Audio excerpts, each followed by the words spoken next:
Okay, so today we're working on a 97 Polaris 500, and yep, going for the carbs once again. These ones should be somewhat straightforward. I don't believe I have to take the air box off. I have not had these ones off before though. I'm going to start by removing this clamp to between the carburetor and the block. If I can get on it, holding the camera here. That should be plenty loose enough. Yeah, okay. Next, I'll remove the throttle assembly.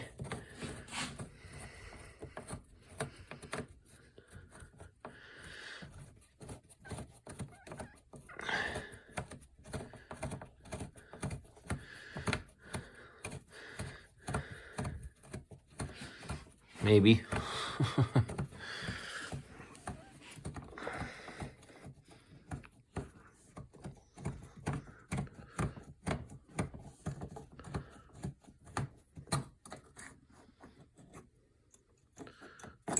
Pop right out of there. That part looks pretty clean, but that's normal. See what the bowl looks like when we get there. Next, okay, 1/2 wrench is a little loose, so it must be 7/16, but it was enough to break it free. See if I can do it by hand now. Oh. Yeah, that was enough.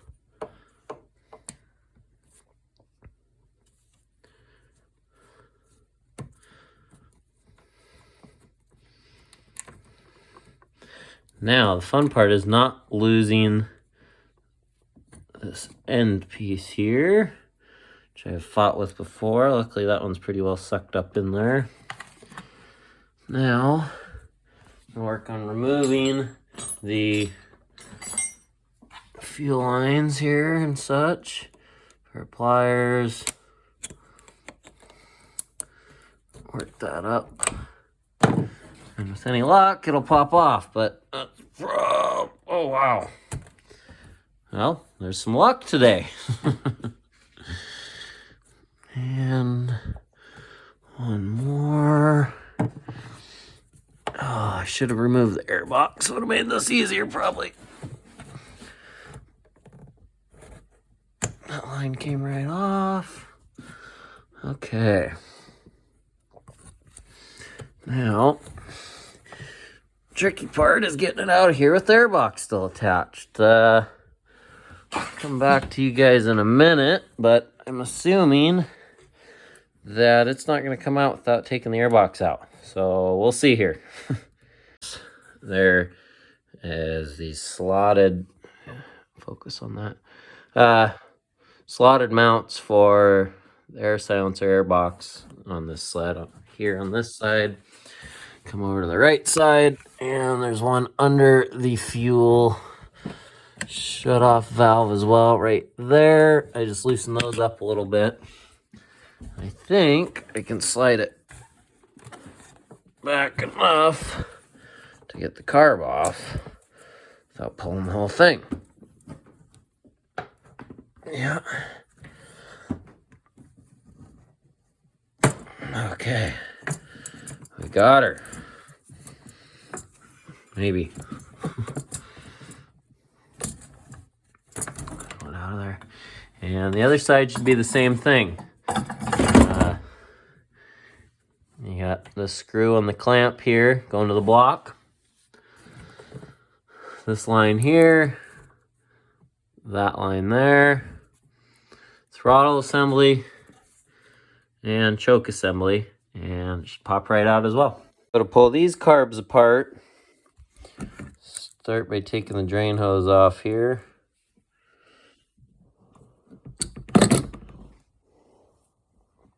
Get you set up.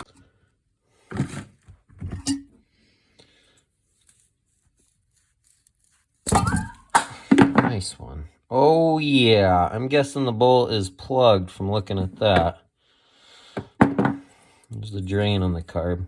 I do not recommend using an impact on these. I recommend using a hand screwdriver, but you know, quick work.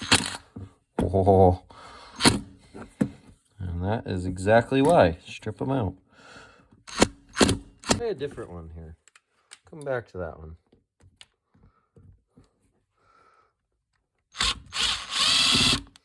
It came out.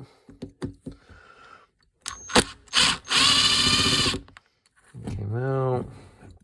That's our stuck one. It came out. I'm guessing this one was added afterwards. Different screw. Oh. I go off camera here for a second. Uh-oh. That's why I don't recommend using an impact, as it starts to strip out. I'm going to attempt to use some vice grips here. Adjust them a little bit.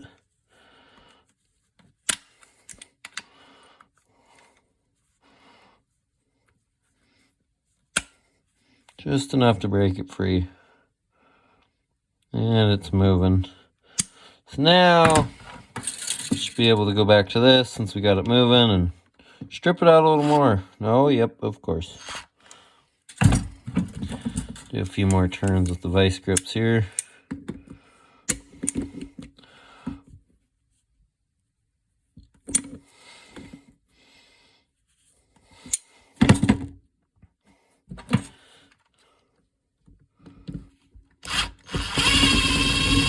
And she's free.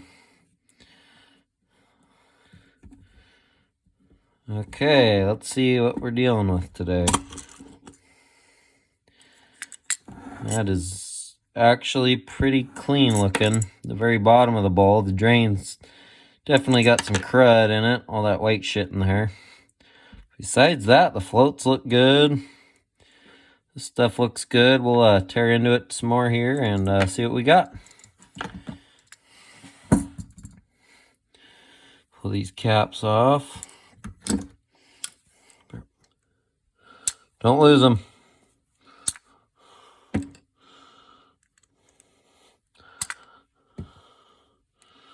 The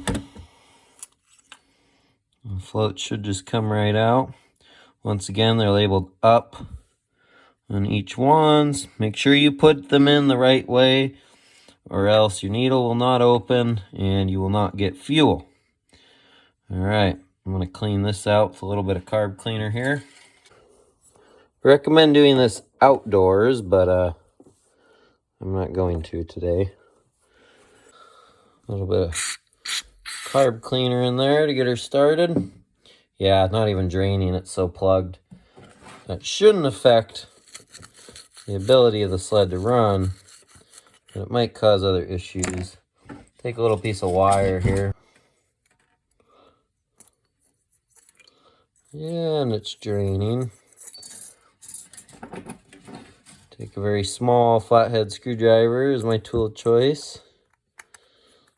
Scrape out some of that gunk in there.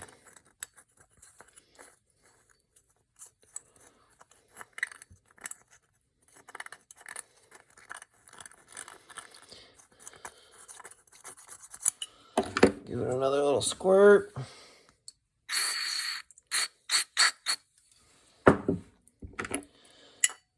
Looking better already. Take my toothbrush here. Just kind of clean the bowl. Don't use your wife's toothbrush for this because, well, you'll be sleeping in the garage if that's the case. Just get everything nice and clean. These bowls actually looks pretty good. Get a little bit on the outside here. Gonna clean everything up.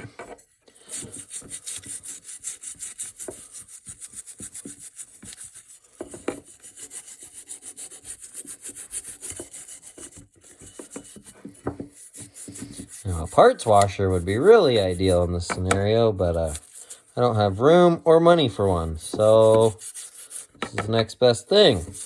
Once again, using your wife's Tupperware, a little bit of gasoline, you can get a lot done. You must wear gloves while doing this. I am not, but I work in the oil industry and get enough bad chemicals anyways, so I kind of gave up on it. Probably the opposite of what I should be doing. Should be taking extra care of myself because I am dealing with oil all the time.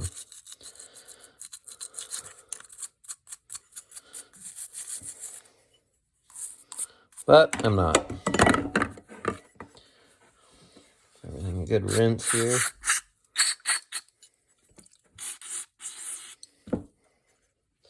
All right. And you're not going to be able to see that, but I can. Next thing we're going to do is blow through. Make sure all these main jets clear here. Seems to have really good airflow, actually. Spray a little carb cleaner in there, but I can blow through with my mouth. Oh, man. Yep. I would not recommend using compressed air for any of this. I can also see daylight through that valve. You guys might be able to see that one, actually. Hit it with a little carb cleaner just because we can here. This is pretty clean. I would also recommend replacing the gaskets every time you take a carburetor apart, but once again, apparently that's just not for me. Now, see our first problem here. You didn't see that. This needle valve is sticking a little bit. So that needs to be addressed. So, take this float off here. Take a pair of pliers. Pinch this end in if we can here. Gives us just, so that was sticking out just a hair on this side. Pinched it in. Gives us a little gap there. Enough to get a small flathead screwdriver in. Pry it out a little more. And just pull it out by hand after that. Pull that sucker off. And let's see what size we got here. Looks like a 10 millimeter fits on there pretty good.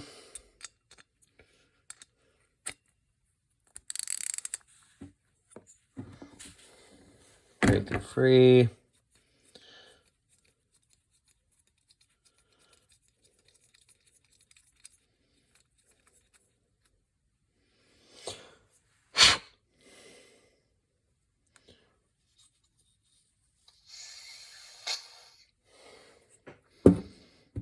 Okay, so, you know, it looks pretty clean in there. Everything looks pretty clean. Check the rubber on the tip. Make sure it's still pliable. You may not be able to see that, but it's still squishy. So, probably okay there. Make sure you still got spring. This piece here should be springy. So since that's all seems to be good, give it a little squirt and clean here. And if you can't get it to move smoothly, I think this one will be okay. The next step would be you can take a little like brass cleaner, copper, something like that, and put it on a Q-tip and put the Q-tip in your drill. Spin it around in there. Just kind of polish everything, smooth it out, make it slide nice and easy again. I think this one's going to be okay. Let's just add a piece of crud in there. But that is a good method of cleaning it out. Now, if you're really cheap and you don't want to buy a new needle and seat, and it's really sticky, take a little piece of sandpaper, very small piece, curl it up, put it in your drill, run it around in there, bore it out a little bit. Then I'll chuck this in my drill, the actual needle, put my sandpaper around it, spin it real quickly, slide it down, maybe put a dab of grease on there, which is going to come off as soon as gas starts going in anyways, but, you know, is what it is. I just got that set back in there. Snug it down a little bit. Ugh.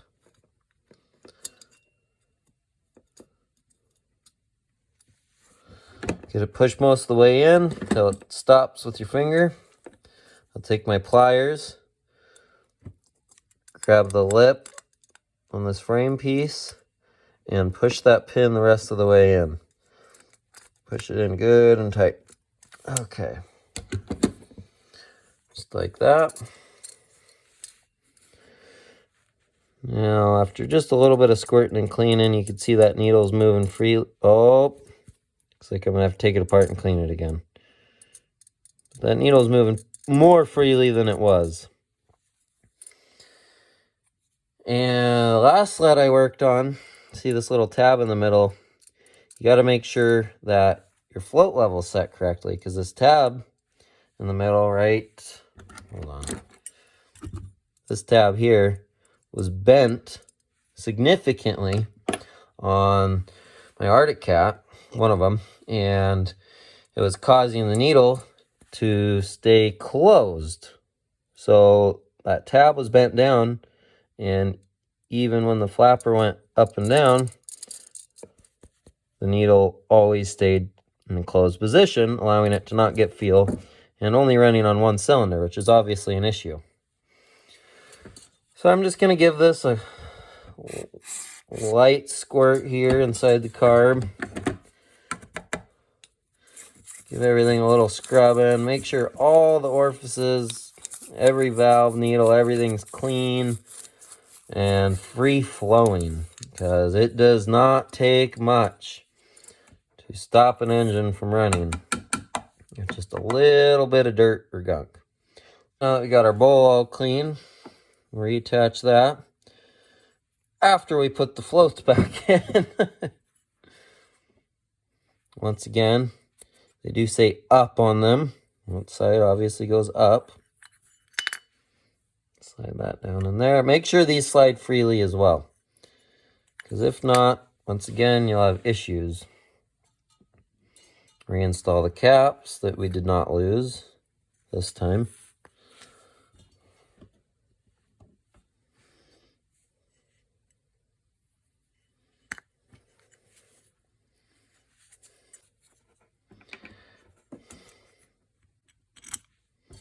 Screws started, snug them all up, and I'll show you guys with the next car.